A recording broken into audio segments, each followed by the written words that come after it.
Quiero saludar a todo el equipo de Tractoclásicos. Gracias por invitarnos y ponernos en contacto aquí con una gran persona que hoy nos va a narrar su historia. Estamos muy interesados en escuchar la historia de don Leobardo Treviño Chapa, quien nos va a contar mucho de lo que ha sido su trayectoria en este medio del transporte. Y surgió la idea porque los testimonios de vida finalmente son muy importantes para que las generaciones que estamos y que seguimos podamos aprender de todo lo que hicieron, porque parecería fácil, pero todo lo que ustedes hacían en aquella época que no había tantos recursos, tecnología, había otras condiciones de trabajo, pues ese trabajo y ese esmero pues realmente nos deja a nosotros mucho que aprender. Me gustaría empezar con su historia, la historia personal y cómo inició esta trayectoria en el medio del autotransporte de carga. Yo soy nativo del Paso Hondo, Allende, Nuevo León. A los 2 años emigramos a Congregación Cádiz el Blanquillo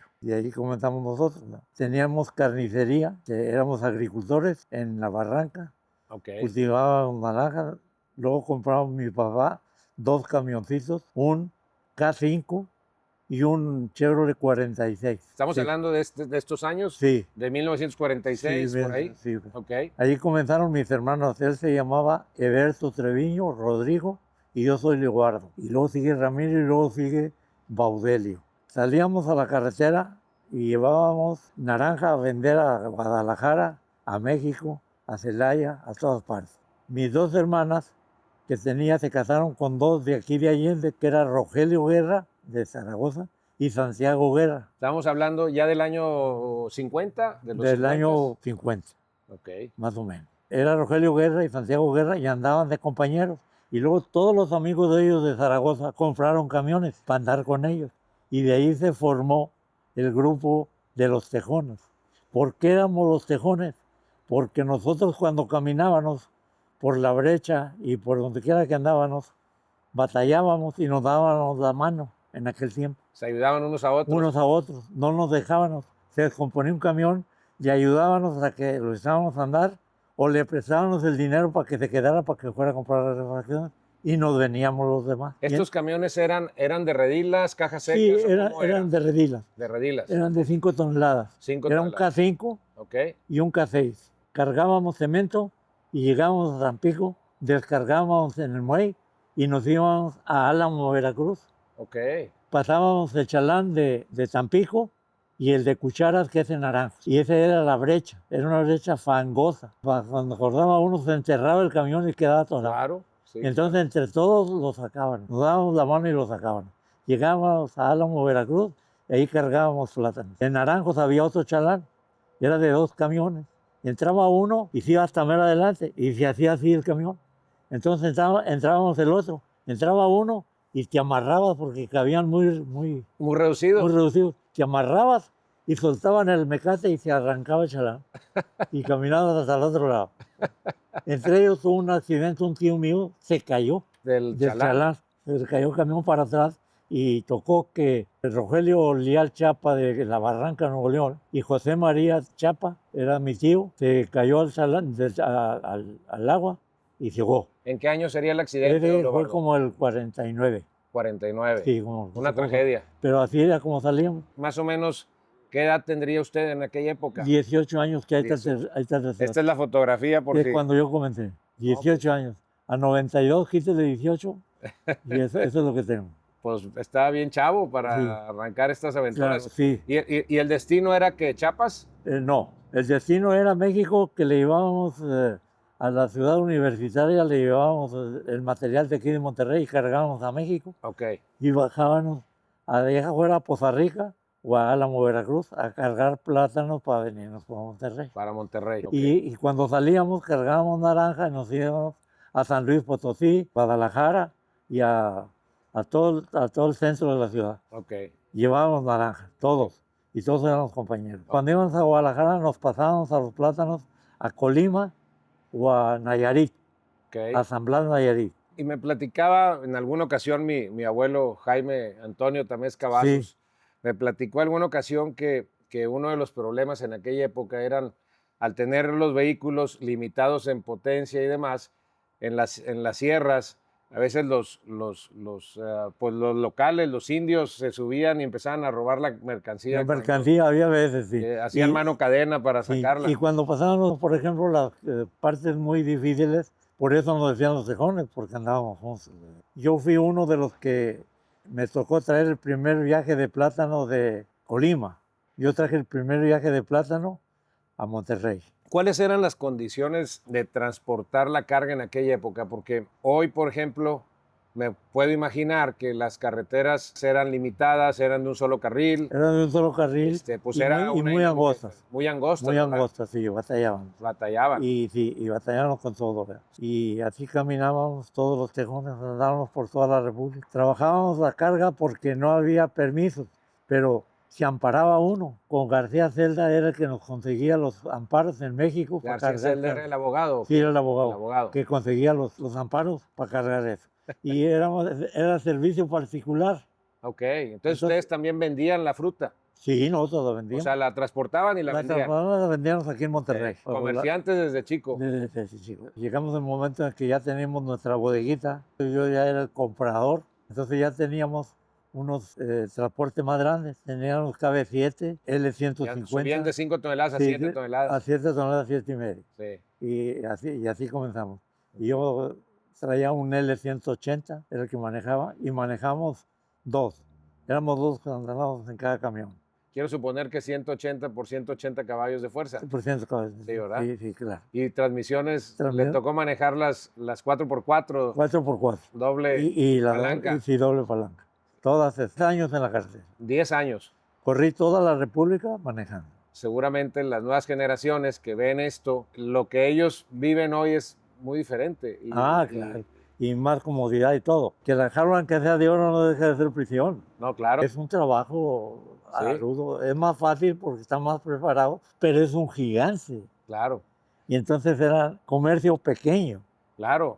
Yo siempre he dicho que la labor, la función de un operador es una de las funciones más importantes del mundo. El transportar mercancías, a veces no se le da el valor en las sociedades. El hecho de tener los supermercados llenos, las zapaterías llenas, los hospitales con medicinas, las farmacias, pues realmente pues son transportados por alguien como usted que hacía esta función. El transporte es un medio que pertenece a la vida cotidiana, en todos aspectos. Sí.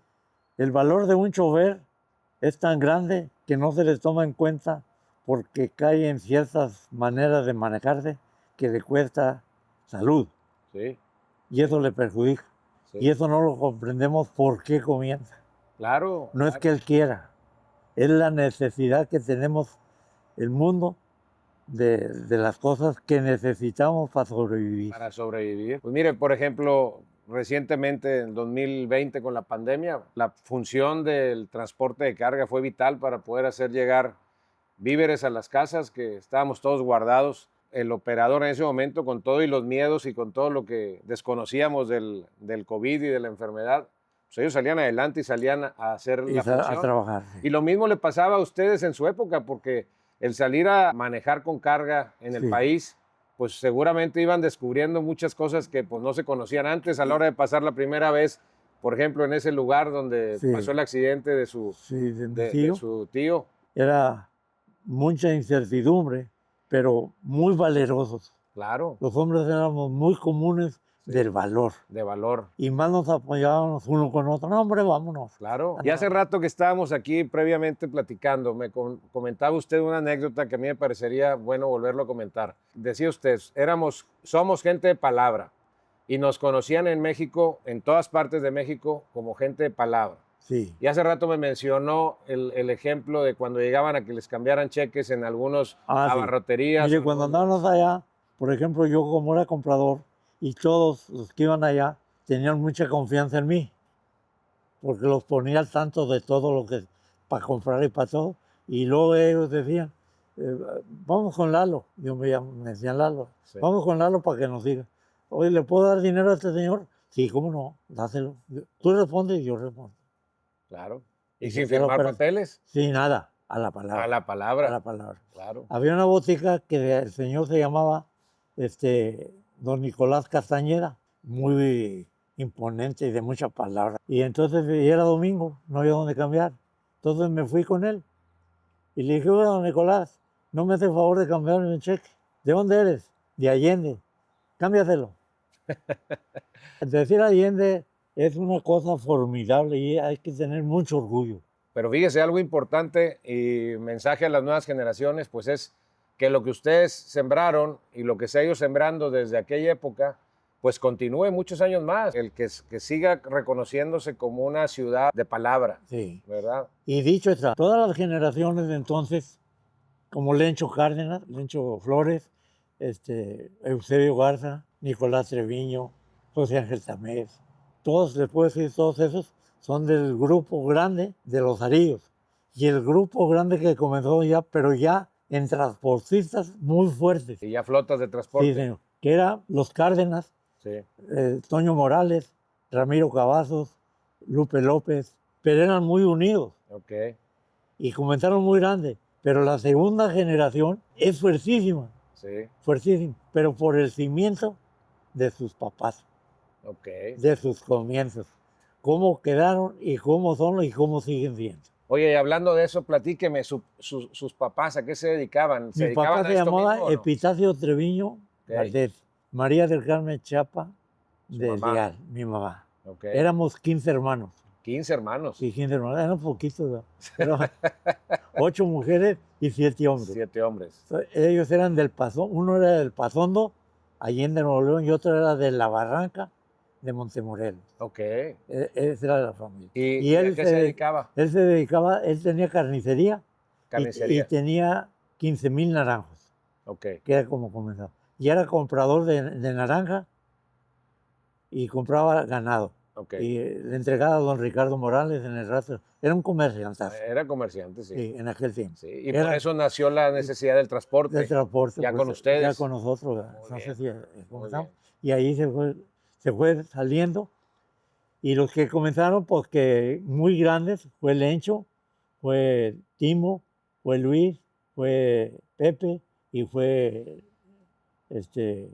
el otro más chico que se llama Gilberto. Gilberto. Estos 5 hermanos eran muy fuertes. Sí. Y Toño Morales, y en Los Arillos era Florencio Flores, Sí. era el caponero de todo. Sí, sí, sí, sí. Y se unían él y Timo Cárdenas y hacían lo que querían. Sí, claro, los conocemos muy bien, a sus Bueno, familias, a sus hijos, son grandes amigos. Y somos compañeros desde la infancia. No, pues qué bendición. Todo. Y de todos con los todos. Fíjese, y cómo las anécdotas de aquella época, porque luego ya cuando estamos en los años 70, 80, el transporte de carga fue teniendo una transformación. Evolucionando. Y todas las generaciones se han venido superando. Sí. ¿Por qué? Porque el cimiento era muy fuerte y es. Sí, sí, sí. Hablar de Timo Cárdenas, hablar de los transportistas, Sí. es un mundo de valor. De historias, claro. Y de valor. Y de valor, sí. Muy valientes. Sí, claro. Y muy seguros, Sí. porque por algo les soltaban. Sí, claro.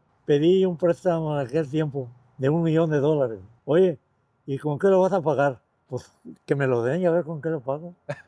Con trabajo. Y te lo dieron. Sí me lo dieron. ¿Y por qué te lo dieron? Pues porque lo valgo, si no, no me lo hubieran dado. Pero es que había esa palabra atrás. Claro, la palabra. Había ese compromiso siempre de cumplir. Y yo no es porque vaya a donarme. Yo mandaba a pedir una cosa y no me decían, ¿para quién es? Para Lalo Treviño, ni firmes, mándaselo. No había problema. Sí, Ni sí. nunca he tenido. Claro. Hasta ahorita no he tenido.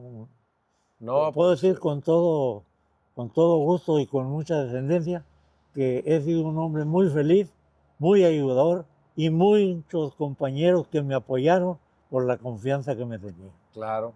Oiga, y platíqueme un poco más de aquella época.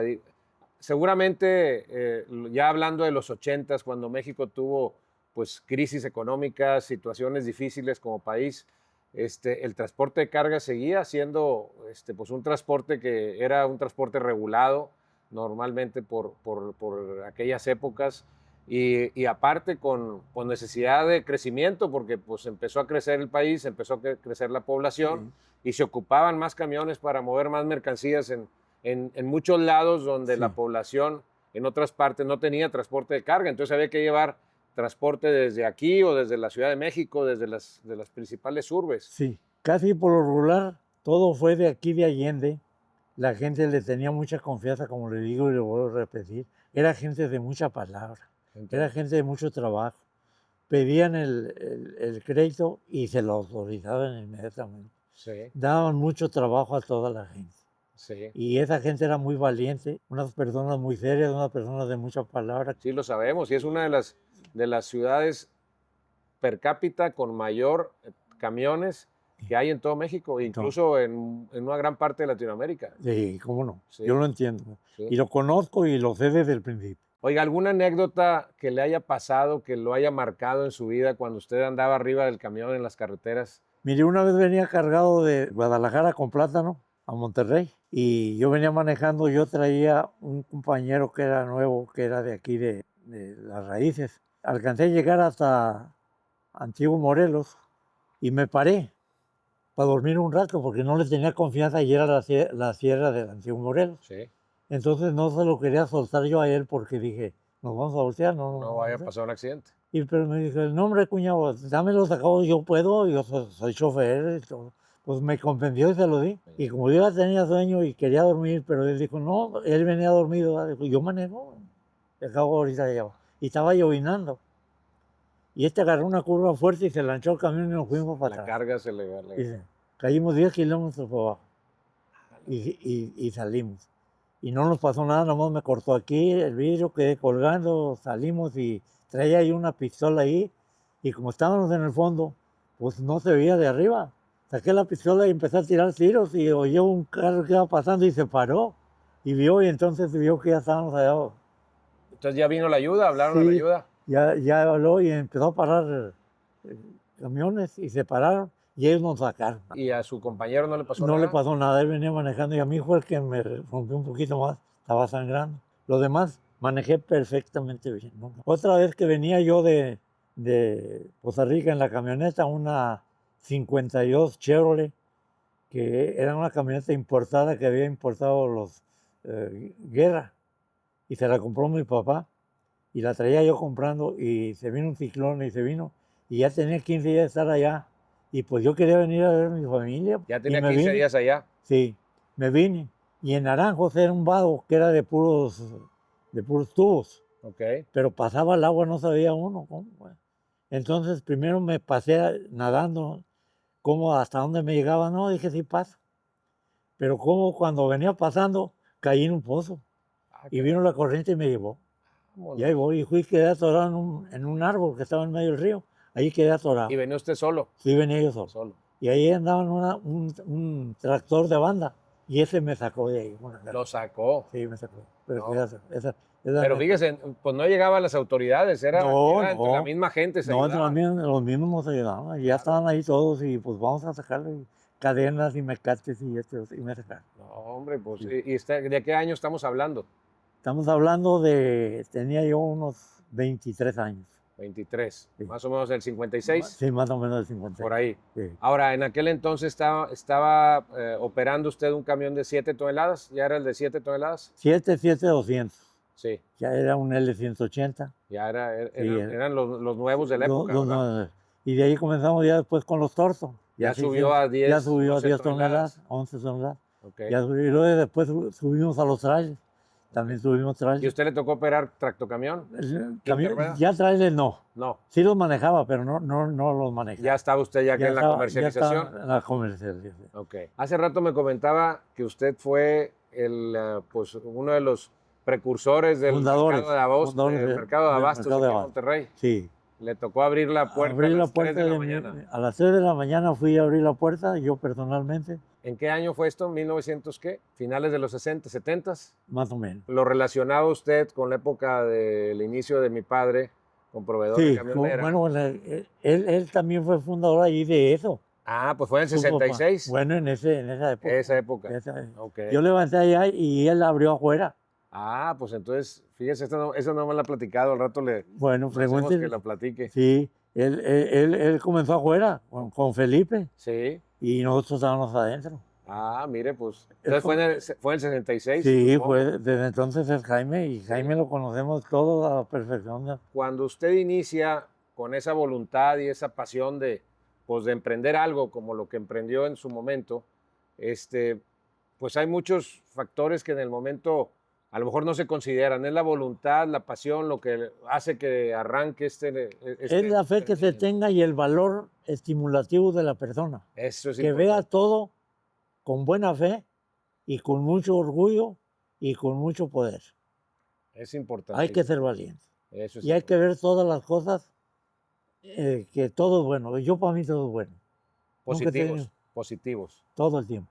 Hay que El ser último valientes. paso de que la empresa tuvo un tropiezo, pero yo ya la había pasado a tropezó la empresa. Okay. Pero cuando yo la tuve, yo era una persona que tenía mis valores y tenía mi responsabilidad. No manejábamos mal porque en la empresa alcanzamos a traer 3.500 gentes trabajando. Producíamos plátanos, papayas y mango. Plátano, papaya y mango. Fuimos, ¿Todo en el sur? Todo en Tapachula, Chiapas. En Tapachula, Chiapas. Sí, en Tapachula, Chiapas teníamos todo eso. Fuimos emprendedores de la primer papaya Maradol que se dio aquí en México.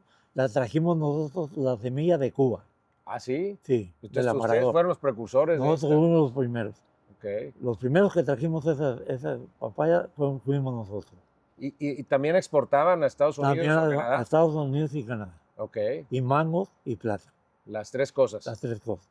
Manejábamos a un promedio a veces de 20 trailers diarios. Okay. Y traíamos el transporte de nosotros refrigerado. Nosotros fuimos los que le cambiamos el empaque a los plátanos, se traían en racimo. Nosotros le dimos el cambio a caja de madera. Luego le dimos a caja de plástico. Y luego la cambiamos a caja de cartón. Y luego se transportaba a caja abierta. Okay. Nosotros le metimos a caja refrigerada y en caja de cartón. Nosotros le hicimos todos los cambios en el mercado. Todos los cambios. Aquí a México, aquí a Monterrey. Pues que se quedaron porque sí, después los copiaron. Todos se quedaron y todos siguieron, pero nosotros fuimos los pioneros. Algo muy importante es lo que usted mencionó, ser valientes en épocas muy difícil. que sean difíciles, pero con esa voluntad y esa pasión se puede emprender, sí se puede iniciar. Y toda la gente nos apoyó tanto que les agradezco mucho a toda la gente que nos apoyó, choferes, trabajadores, empleados, bancos, financieras. ¿Ha pasado o pasó crisis económicas en el país? México tuvo mucho vaivén en los 80s, sí. Algo en los 90s, la crisis del 95 sí. que fue muy sonada. Sí, batallamos con los créditos, pero nos atendían tan bien que nos esperaban y nos las pasaban atrás. Okay. Y seguíamos con la misma. Seguían operando. Y luego ya teníamos el efectivo para ir a pagar esa que estaba vencida y la mandábamos para adelante. Sí. Y le damos para adelante. Pero sí hubo crisis. Sí, o sea, construía relaciones a largo plazo con las instituciones. Plazo, claro que sí, como claro. A 5 años, a 4 años. Sí. Hoy vemos un escenario en México en el que yo siento que las nuevas generaciones a veces creen que los caminos ya están hechos y hay que hacerlos, hay que construirlos. No, hay que hacerlos. Hay que construirlos, ¿verdad? Hay que construirlos. Sí. Y la confianza, pues tienes que depender de algo y quedar bien. Sí. Es importante. Es muy importante. Como consejo que le dé usted a las nuevas generaciones, a chavos que quieren empezar a emprender, sí. que quieren trabajar, o jóvenes que ya están integrados en las empresas o en sus propios negocios, ¿qué consejos principalmente le daría? Que sean unas personas muy trabajadoras y que no agarren el dinero fácil. El dinero fácil, cuando lo agarras en los hechos, es muy difícil. Tienes que ser muy perversivo y tienes que sentirse capaz y ser muy trabajador y muy serios y muy prudentes y no ser viciosos. Okay. Es una de las primeras cosas. No agarrar dinero fácil. Sí. Yo le recomiendo a la juventud que no agarren las cosas fáciles. Las difíciles en los hechos es más fácil que las fáciles en los hechos. Creo que es una de las cosas muy importantes. Muy importante porque los jóvenes ven muy fácil. La gente que es joven, que es muy hecha a la situación de lo anterior, está muy fuerte. Sí. Muy fuerte. Sí. No hay a dónde meter el dinero. O sea, bases sólidas. Sí, es mejor evitarlo. Es mejor sufrir tantito. Todo tiene solución, menos la muerte. Y todo se recupera cuando el trabajo es honesto. Cuando es honesto y que es de confianza y que habla con la verdad. Sí. La mentira no se puede competir con nada. Es como la delincuencia. La mentira es destructiva. La mentira es destructiva. Es destructiva. Otra frase importante. Sí, sí. Sí, vivimos una época compleja. Y eso cree que es muy grande, ¿verdad? Porque aquí está y agárralo, y aquí está y agárralo. Pues sí, luego cuando lo vas a pagar. Claro. ¿De dónde lo agarras? Y hoy hay las condiciones para que las nuevas generaciones puedan emprender empresas. Pues los vehículos están más preparados, tienen más seguridad, tienen mayores comodidades, son vehículos que operan a menor costo. Y yo creo que eso es importante, que ellos, al contrario, aprendan a usar estas tecnologías y mejor. Y claro, y la confianza con que, como estamos diciendo ahorita, lo repetimos, la descendencia, que actúen con la descendencia de sus antecesores. Sí, claro. Eso es muy importante. Claro, que aprendan de las historias. Sí, señor. De las historias no de las que están agarrando ellos. Sí, eso es muy importante, es cierto. Cómo sus padres salieron adelante, cómo consigue trabajo. Sí, cómo se fue formando. Es mejor ser que no creerse. Creerse es muy fácil, ser es muy difícil. Que seas seguro, que sea constante, que no vea con malos ojos los compañeros, que si te hacen un mal, contesta con un bien, no contestes con un mal. El amigo es amigo y el ser es ser, y hay que tratarlo como se merece y respetarle sus hechos. Yo tengo amigos de todos calibres, medidas y sabores, y a todos los atiendo igual. Yo no tengo por qué andarme cuidando de nada. Yo fui un comerciante que me decía, venía por una caja de plátano, la abre y la escarba. Mira, no la escarbes, llévate la caja de plátano, llévatela y ábrela. Si la caja está mal, te doy 10 cajas. O sea, yo fui un comerciante honrado. Honrado. Me doy, sí. Claro, y de palabra. Yo no le echaba una mentira a alguien para beneficiarme yo. No. Yo lo que prometía es lo que... Lo cumplía. Sí, señor. Nunca quedé mal con nadie. Me decían a mí, venían las cadenas de tiendas y venían los dueños y querían platicar conmigo. Y platicaban. Oye, yo quiero saber si mi comprador agarra dinero. Yo le doy dinero al señor porque trato de ayudarle de lo mío. Los tuyos te los respeto y puedes justificarlo. Yo nunca voy a aumentar una caja de plátanos que estoy dando a 10 pesos a 12 para darle 2 a su compra. Sí, y se lo decía de tal manera que era por encima de la mesa. Cara a cara. Claro. Cara a cara, no me negaba. ¿verdad? Claro. Porque un comprador, ¿verdad? Pues, oye, fíjate que pues, no tengo para llantas, hombre. Sí. Te voy a ayudar. Sí, ayudas. Claro. Sí, pero no era un soborno. Sí, era en otro... En otro medio. Era medio. Una ayuda, sí. No era un soborno. Sí. El soborno muy extenso. Te voy a dar 5,000 pesos y voy a aumentarle 100 pesos a la cara. Sí. Nunca jamás. No, pues la verdad es que, aparte, le voy a decir la verdad, dicen que se nota en los ojos de las personas su historial, su trayectoria, y yo se lo noto a usted, la verdad lo felicito. Muchas gracias. Ya tengo algunos años, yo soy del 69, tengo 55 años de edad. Realmente para mí es muy valuable esta plática. Don Leobardo, muchísimas gracias. Una gran trayectoria, invaluable los mensajes y los consejos que nos acaba de dar. Y invitar a todos a que lo sigamos, sigamos esos consejos. Síganlo. Lo estoy diciendo mi vida. No estoy agarrando de nadie nada. Estoy diciendo lo mío. Claro. Se nota que hay una ecualización en lo que usted ha vivido y lo que usted yo le estoy contando la vida mía. Pues muchas felicidades, don Leobardo. Muchas gracias. Don Lalo, como le decía. Don Lalo. Gracias a todos y nos vemos más tarde. ¿Cómo no?